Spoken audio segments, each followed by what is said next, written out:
Habari.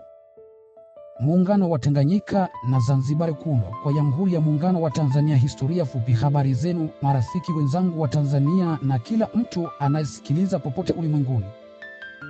Leo tunazungumzia moja ya matukio makubwa zaidi katika historia yetu ya kisasa.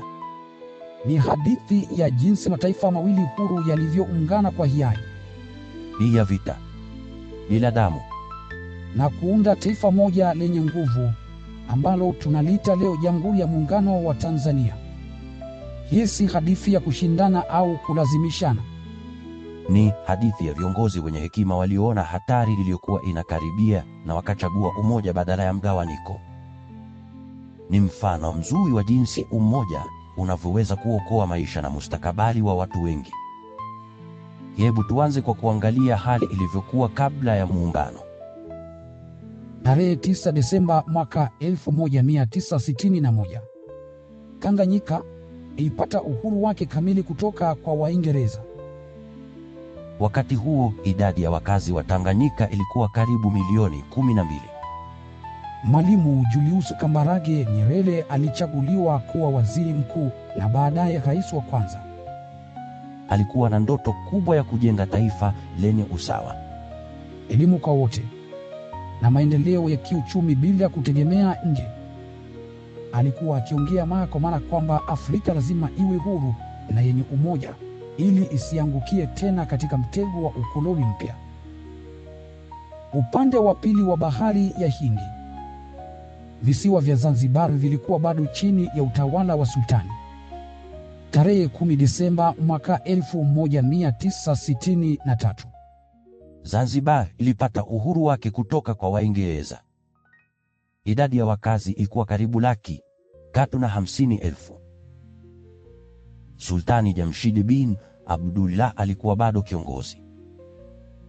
lakini uhuru huo haukuletwa anani. Kulikuwa na tofauti kubwa kati ya jamii. Waarabu na Wahindi walikuwa na ardhi nyingi, biashara na madaraka ya kisiasa. Waafrika wengi walikuwa wakifanya kazi kama vibarua kwenye mashamba ya karafuu na nazi. Malalamiko yalikuwa mengi. Watu walikuwa wakisema, uhuru umetolewa kwa wachache tu. Ndani ya mwezi mmoja tu baada ya uhuru, Usiku wa kuamkia tarehe 12 Januari mwaka 1964, mapinduzi yalitokea Zanzibar. Kundi la wapigania mabadiliko lililoongozwa na Jofu Okello, Mtanzania aliyetoka Uganda, pamoja na wafuasi wa chama cha Afro Shirazi Party walishambulia kituo cha polisi, kambi ya askari na ikulu ya sultani. Mapambano yalikuwa makali na ya haraka. Ndani ya masaa 12, utawala wa kisultani ulianguka kabisa. Sultani Jamshid alikimbia kwa ndege na kuondoka visiwa hivyo. Asubuhi ya tarehe 12 Januari, Sheikh Abeid Amani Karume alitangazwa kuwa rais wa serikali ya mapinduzi ya Zanzibar. Mapinduzi hayo yalileta furaha kwa wengi waliohisi kutengwa kwa miaka mingi. Serikali mpya iliahidi kugawa ardhi kwa haki, kuongeza mishahara na kuleta usawa. lakini pia yalileta vurugu kubwa na kulipiza kisasi. Idadi ya vifo ilikadiriwa kuwa kati ya maelfu kadhaa hadi 20,000, hasa miongoni mwa Waarabu na Wahindi.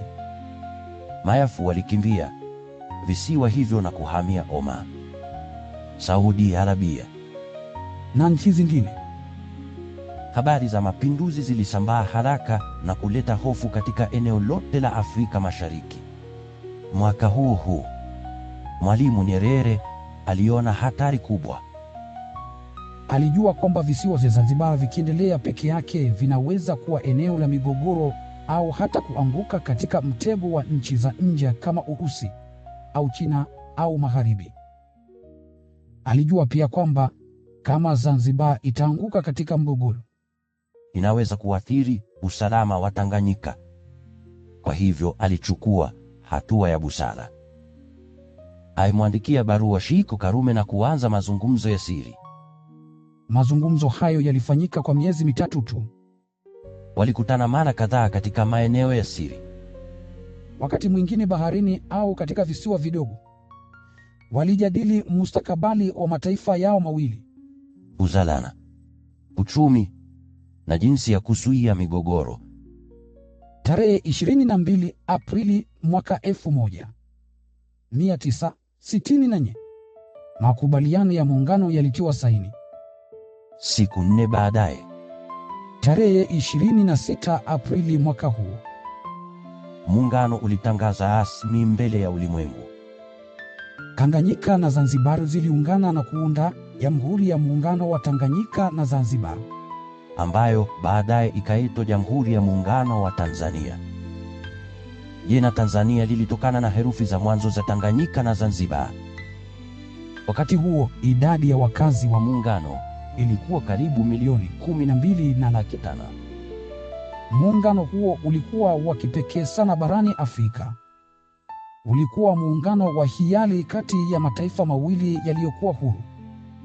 Uliweka mfumo wa serikali mbili. Serikali ya muungano inayoshughulikia mambo ya pamoja kama ulinzi, mambo ya nje, waya, tadha na bandari, na serikali mbili za ndani zinazoshughulikia masuala ya ndani kama elimu, aya, kilimo na sheria za ndani.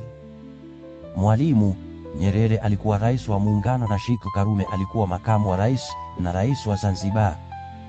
Hatua hiyo ilikuwa ya busara kubwa. Ililinda amani katika eneo la Bahari ya Hindi na kuimarisha sauti ya Afrika katika jukwaa la kimataifa. Ilizuia hatari ya nchi za nje kuingilia mambo ya ndani ya visiwa hivyo. Iliwapa watu wa Zanzibar na Tanganyika fursa ya kushirikiana katika maendeleo. Hadi leo, muungano huu umedumu kwa miaka zaidi ya 60. Umepitia changamoto nyingi kama migogoro ya kisiasa na kiuchumi, lakini bado ni msingi wa utaifa wa Watanzania wote. Busara kubwa tunayopata kutoka muungano huu ni kwamba wakati mwingine umoja ni nguvu zaidi kuliko kujitenga. Kama ndugu wawili walioamua kuishi pamoja baada ya kuona hatari inayowazunguka. Hivyo ndivyo Tanganyika na Zanzibar zilivyoamua kuungana. Viongozi wenye hekima wanaweza kuona hatari mapema na kuchukua hatua ili kulinda mustakabali wa watu wao. Muungano huu unatukumbusha kwamba umoja unahitaji hekima, subira na uaminifu. Subscribe kupata habari.